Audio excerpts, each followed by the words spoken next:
Sorry ना, तो हमारे पास वीडियो कट चुकी है। हालांकि इससे ये हमारे पास सेकंड पार्ट हो जाएगा तब इसका, ठीक है। इससे पहला वाला पार्ट आप जरूर देख के आइएगा, तभी ये समझ में आएगा ना, ठीक है। उसमें हमारे पास क्या था, उसका किस सिद्धांत पे कार्य करता है और उसका सिद्धांत क्या होता है वो देखा था, ठीक है। वीडियो किसी कारणवश कट गई थी, ठीक है। तो इसका सेकंड पार्ट है, इसमें देखेंगे। विद्युत जनित दो प्रकार का होता है, पहला प्रत्यावर्ती, दूसरा क्या जाएगा दिष्ट।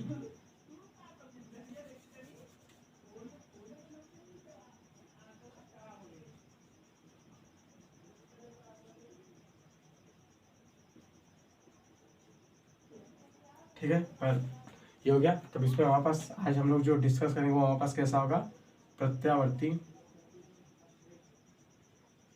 धारा जनित्र, ठीक है।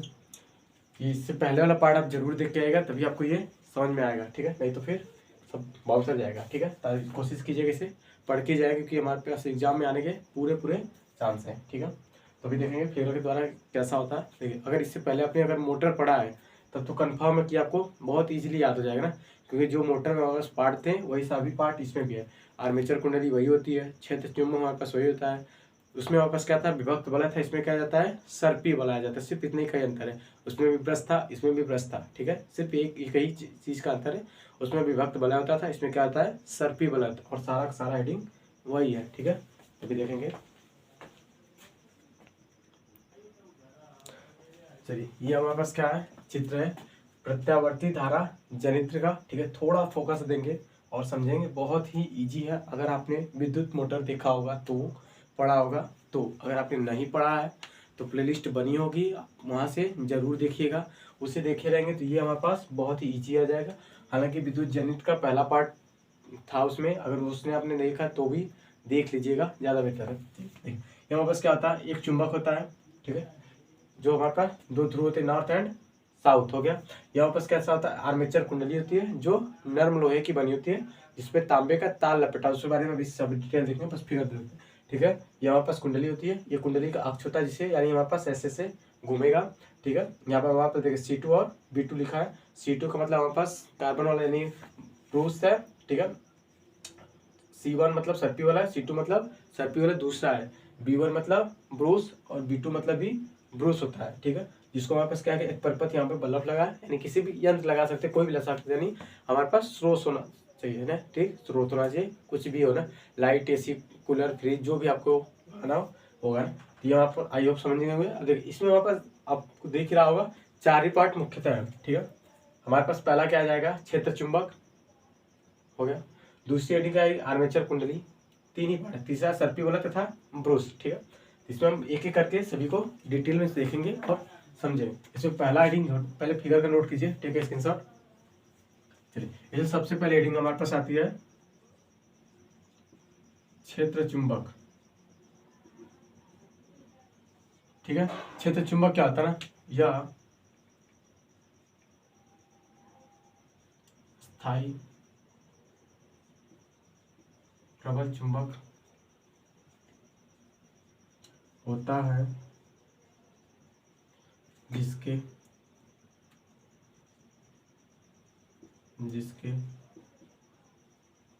दो ध्रुव N तथा S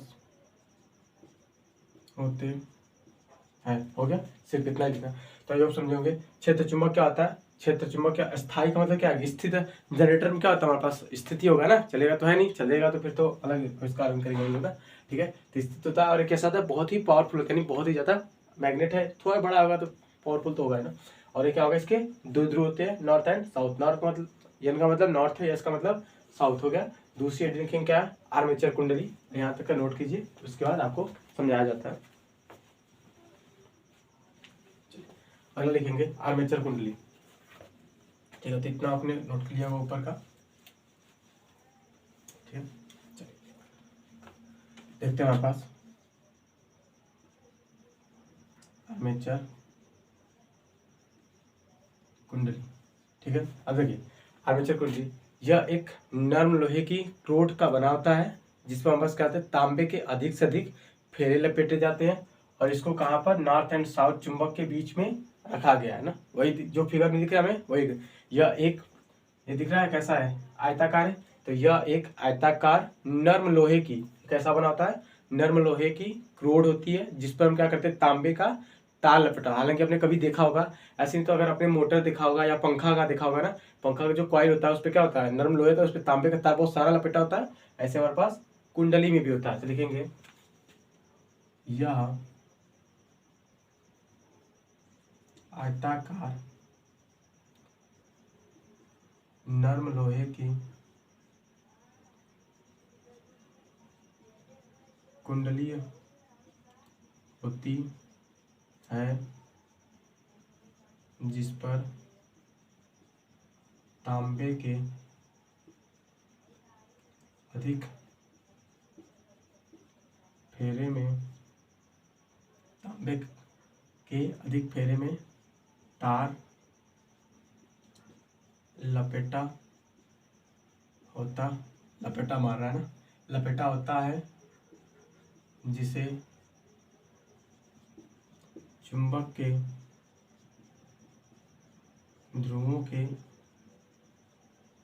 बीच रखा जाता है। ठीक है, हमारे पास जो था वही लिखा गया। देखिए पहला आइडिया क्या था, क्षेत्र चुंबक का। ये हमारे पास क्या था, क्षेत्र चुंबक है जिसके दो ध्रुव होते हैं, नॉर्थ एंड साउथ। उसके बाद अगली रीडिंग हमारे पास क्या आ गई, आर्मेचर कुंडली।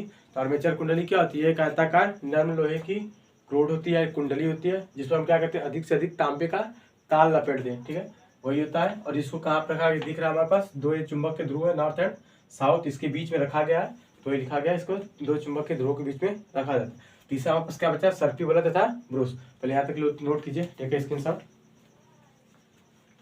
चलिए, क्षेत्र चुंबक, आई होप आपने नोट कर लिया होगा। ठीक है, चलिए तो अगली आइडिया हमारे पास क्या है,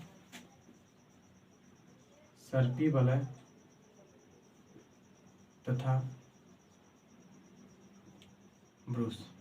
ठीक है, देखिए अगर आपने मोटर देखा होगा तो उसमें क्या था ना, हमारे पास सर्पी वलय के स्थान क्या जाता था, विभक्त वलय, और सारा हेडिंग सेम वही था, सिर्फ सिद्धांत कार्यविधि यानी थोड़ा सा चेंज हो जाएगा।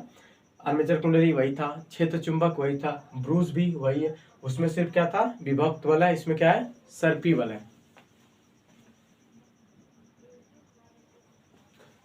हमारे पास देखिए ये हमारे पास कुंडली है, कुंडली में हमारे पास क्या, दो ध्रुव दिख रहा है वहां पे, एक यहाँ पे। तो क्या लिखेंगे, इसमें लिखेंगे हमारे पास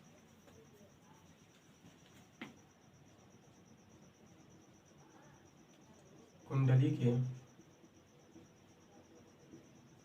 सिरों का संबंध दो छल्लों C1 तथा C2 से है, जिसे क्या कहते हैं, सर्पी वलय कहते हैं, सर्पी वलय कहते हैं। अब देखिए सर्पी वलय हमेशा क्या अलग अलग रखेंगे। सर्पी वलय से हमारे पास क्या होता है, तार ऐड किया जाता है। तो आपने देखा होगा हमारे पास तार कैसा होता है, डबल फेसेस होता है। अगर एक प्लस एक माइनस, अगर दोनों को, अगर इन दोनों को अगर सटा दे यानी पास पास कर दे, क्या हो जाएगा, शॉर्ट सर्किट हो जाएगा। ठीक है, इसलिए इन दोनों क्या रखा जाता है, दूर दूर। तो लिखना है, इन छल्लों को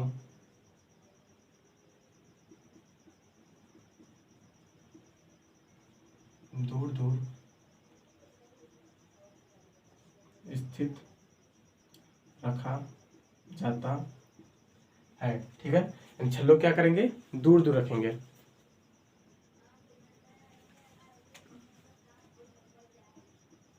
छल्ले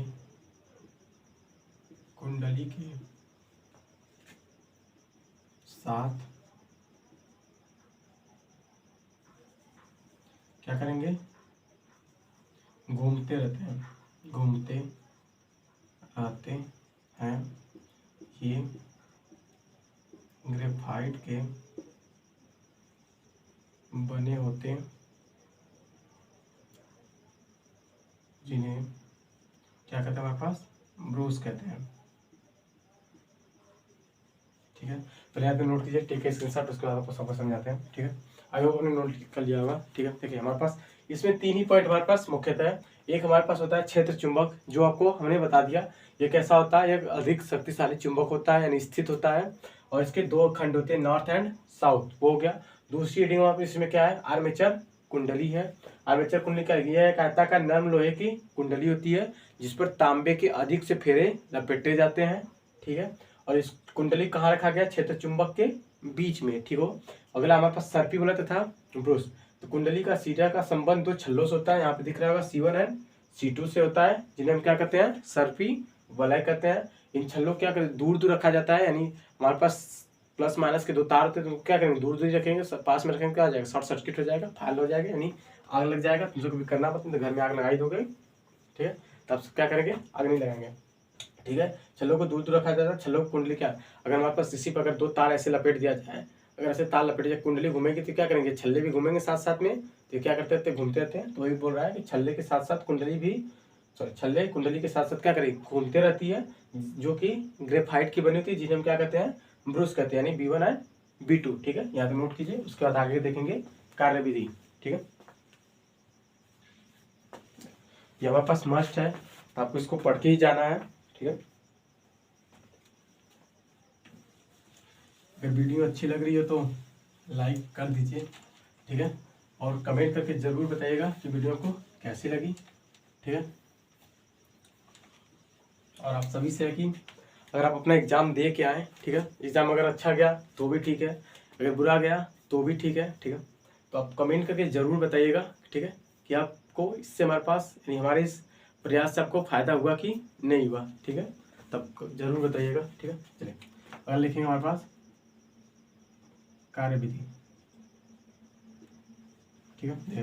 वीडियो बहुत बड़ी हो चुकी है वैसे भी, ठीक है। अगर आपको लिख के समझाएंगे तो और बड़ी हो जाएगी। हम पहले लिखते हैं, हालांकि हमारे पास टाइम तो उतना ही जाएगा, लेकिन अगर हम लिखने में ज़्यादा करेंगे तो समझा नहीं पाएंगे। तो इसमें क्या करेंगे, लिख देंगे, फिर उसके बाद क्या करेंगे, एक एक करके आपको समझा देंगे, ठीक है।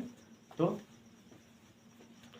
देखिए क्या लिखा है, ठीक है, डर मत जाना ना, ठीक है, बहुत सिंपल सा है, बहुत ईजी है, डर मत जाना, ठीक है। हालांकि 7 मार्क्स चाहिए, थोड़ा तो एफर्ट करना पड़ेगा ना।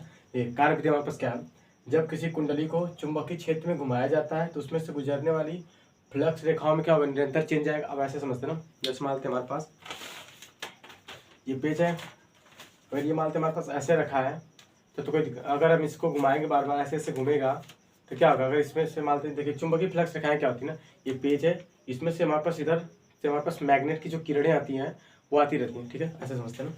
यही है, अगर आदेश से किरणें तो कुछ जा रही हैं, तो जितनी किरणें इस पेज से जाएंगी उसी क्या कहते हैं, चुंबकीय बल रेखाओं की संख्या कहते हैं, यानी चुंबकीय फ्लक्स कहते हैं, ठीक है। अगर ये ऐसे स्थित है तब तो कोई मतलब नहीं है, लेकिन चुंबकीय बल रेखाएं, अगर ये क्या करेंगे, ऐसे घूमेगा तो चुंबकीय बल रेखाएं क्या आगे पीछे करेंगी, तो वही बोल रहा है ना, चुंबकीय फ्लक्स रेखाओं में निरंतर क्या होता है, परिवर्तन होता है। तो ये आगे पीछे ऐसे घूमेगा, यानी निरंतर परिवर्तन होता है, जिससे कारण क्या होता है, प्रेरित विद्युत वाहक बल उत्पन्न हो जाता है, ठीक है। जब आर्मेचर कुंडली ABCD अभी फिगर द्वारा बनाया गया था, आपको दिखा था, तो ABCD घूमती है तो कुंडली से होकर जाने वाली चुंबकीय बल रेखाओं में परिवर्तन होगा। सिंपल सी बात है, हमने बता दिया कैसे परिवर्तन होगा, ठीक है, जिसके फलस्वरूप कुंडली में क्या होगा, प्रेरित विद्युत धारा उत्पन्न हो जाएगी, ठीक है। जनित्र की कार्यविधि, कुंडली के चक्कर को 4 खंडों में बांटा गया है, ठीक है। प्रारंभ में जब कुंडली क्या थी, ऊर्ध्वाधर है, तो भाग क्या होगा, AB वो नीचे था, जैसे भाग में वापस नीचे था, और CD क्या होगा, ऊपर होगा। इस स्थिति में कुंडली में शून्य धारा होगी। जैसे देखिए हमारे पास धारा कब मिलेगी, जब चुंबकीय फ्लक्स रेखाओं में परिवर्तन होगा। अगर हमारे पास ऐसे कुंडली रखी है, अगर इसमें हमारे पास जितनी किरणें वैसे, अगर फ्लक्स में परिवर्तन है तो धारा क्या होगी, शुरू में कैसी होगी, शून्य होगी। लेकिन जब क्या करेंगे, जब कुंडली को दक्षिणावर्त घुमाएंगे, जैसे हमारे पास कुंडली ऐसे है, ठीक, जब कुंडली को ऐसे ऐसे घुमाएंगे, ठीक है, आई होप आप समझ रहे होंगे, ठीक है, कुंडली को ऐसे ऐसे घुमाएंगे तो इसमें जो फ्लक्स की रेखाएं हैं उसमें क्या होगा, परिवर्तन होगा। इस स्थिति में कुंडली में धारा शून्य होगी। लेकिन जब कुंडली को दक्षिणावर्त घुमाते हैं तो भुजा AB में क्या आ जाएगा, पहले नीचे था लेकिन तब फिर इधर जाएगा, ऊपर जाएगी। CD पहले किधर थी, ऊपर थी, तो कैसे हो जाएगी, नीचे हो जाती है। अतः कुंडली से गुजरने वाली चुंबकीय फल रेखाओं में क्या होगा, परिवर्तन होगा, जिसमें वापस विद्युत वाहक बल उत्पन्न हो जाएगा, जिसे फ्लेमिंग के दाएं हाथ के अंगूठे के नियम से ज्ञात कर सकते हैं। आपको पूरा नहीं दिख रहा होगा, ठीक है, तो इसके आगे, हालांकि जहाँ तक दिख रहा होगा वहाँ तक अच्छी बात है, उसके आगे लिखेंगे, देख यहाँ तक आई होप दिख रहा होगा, ठीक है। अतः कुंडली में गुजरने वाली बल रेखाओं में परिवर्तन होगा, ठीक है। अब उसमें वापस चेंजेस लाएंगे, जैसे ये हमारे पास है, अगर इसमें हम क्या करें, इसको अगर दक्षिणावर्त घुमाएंगे तो इसमें चुंबकीय बल रेखाओं की संख्या में क्या होगा, परिवर्तन होगा, जिससे हमारे पास क्या होगा, विद्युत वाहक बल उत्पन्न होगा, जिसे फ्लेमिंग के दाहिने हाथ के नियम के द्वारा ज्ञात किया जा सकता है, ठीक है। ये आप अपना नोट कर लीजिएगा। हालांकि चलिए साहब कुछ देखते हैं। अब आई होप दिख रहा होगा, तो स्क्रीनशॉट लीजिए, टेक है स्क्रीनशॉट। इसमें थोड़ा सा और बचा है जिसे हम इरेज करके ऊपर से आपको समझा देते हैं। यहाँ तक आपने नोट कर लिया होगा, ठीक है। ये क्या का इसे हम क्या कर सकते हैं उसके आगे देखेंगे। चलिए, क्या होगा, थोड़ा छोटा था, मतलब दाहिने हाथ के नियम से ज्ञात कर सकते हैं, उसके बाद देखेंगे। बाय परिपथ में धारा जो हमारे पास ब्रूस B1 में क्या करेगी, प्रवेश करेगी, तथा B2 से क्या करेगी, बाहर निकलेगी। तो जिससे हमारे पास धारा क्या करेगी, प्रवेश करेगी, वो तो कैसा होगा, प्लस होगा, यानी धन ध्रुव होगा। तथा B2 से अगर बाहर निकले तो कैसा होगा, हमारे पास ऋण सिरे का व्यवहार प्रदर्शित करेगा, ठीक है। जब कुंडली 0 से 90 डिग्री को कोण घूम चुकी होती है। अब ध्यान समझेंगे ना, थोड़ा सा पेज कहाँ गया, मानती है हमारे पास कुंडली है, ठीक है। अगर हमारे पास कैसा है, अगर कुंडली ऐसे, देखिए 4 इसी में होगा, पहले तो ये होगा, ठीक है। उसके बाद कैसे हो जाए, कुंडली ऐसे होगी, ठीक है। उसके बाद कुंडली कैसे होगी, ऐसे आएगी, फिर कुंडली क्या आएगी, ऐसे आएगी, यानी 4 इससे होगा इसका, तो ये लिखा गया। तो ये क्या करेंगे, 0 से 90 घूमेगा, फिर 90 से कितना हो जाएगा, 80 हो जाएगा, फिर 80 से कितना होगा, 270 होगा, 270 से 330 हो जाएगा, सॉरी 360 हो जाएगा, ठीक है। एंड 0 से 90, 90 से 180, 180 से 270 यानी 270, एंड 270 से 360, ठीक है, यानी 360 तक घूमेगा। और धारा हमारे पास ऐसे क्या करेगी, मिलती रहेगी, ठीक है। और ये प्रोसेस हमारे पास हमेशा होता रहेगा, ठीक है। आई होप यहाँ तक नोट कीजिए, टेक है स्क्रीनशॉट। चलिए, आई होप आपको समझ में आएगा। अगर नहीं समझ में आया तो आप कमेंट करके जरूर बताइएगा, ठीक है। अगर वीडियो आपको कैसी लगी, आप अपना सुझाव जरूर दीजिएगा। अच्छा लगा तो भी, अगर आप अच्छा नहीं लगा तो भी आप अपना जरूर सुझाव दीजिएगा, ठीक है। उसे अगली बार सुधारने की कोशिश की जाएगी, कोई कमी होगी उसे भी बताइएगा, ठीक है। और एग्ज़ाम देने के बाद आइएगा तो ज़रूर ये बात बताइएगा कि कितने क्वेश्चन मिले हमारे पास, अगर आपने वीडियो देखी है सारी तब, ठीक है। हालांकि नहीं देखी, एक भी वीडियो देखी तो अगर पढ़ाया गया तो वहाँ से आना जरूरी होता है, ठीक है। तो अगर आपने एक भी वीडियो देखी है तब जरूर बताइएगा कि आपको वीडियो कैसी लगी, और आपको पेपर में वो फंसा कि नहीं फंसा, नहीं क्वेश्चन मिला कि नहीं मिला, ठीक है। देखिए, ये बहुत सा सिंपल सा, बहुत ईजी सा है, ठीक है। अगर आपने विद्युत मोटर पढ़ा है तो, हालांकि विद्युत मोटर हमने बहुत पहले ही दे दिया था, ठीक है, यानी हमने पढ़ा दिया था। तो अगर आप उसमें देखिए उसमें भी वही होता है, हमारे पास जो पार्ट है वही इसमें भी पार्ट है, सर्पी वाले वही है हमारे पास, ब्रूस वही है, आर्मेचर कुंडली वही है हमारे पास, क्षेत्र चुंबक वही है। उसमें सिद्धांत थोड़ा सा अलग था, इसमें सिद्धांत थोड़ा सा अलग है। वो क्या करता था, उसको हम धारा दे तब घूमती थी, ये पहले घूमती उसके बाद धारा देती है, ठीक है। यानी विद्युत जनरेटर क्या होता है, वह एक मशीन है जो यांत्रिक ऊर्जा किसमें बदलता है, विद्युत ऊर्जा को, किस सिद्धांत पे कार्य करता है, विद्युत चुंबकीय प्रेरण के सिद्धांत पे कार्य करता है, ठीक है। नोट कीजिए, ठीक है। आज के लिए इतना ही, थैंक यू।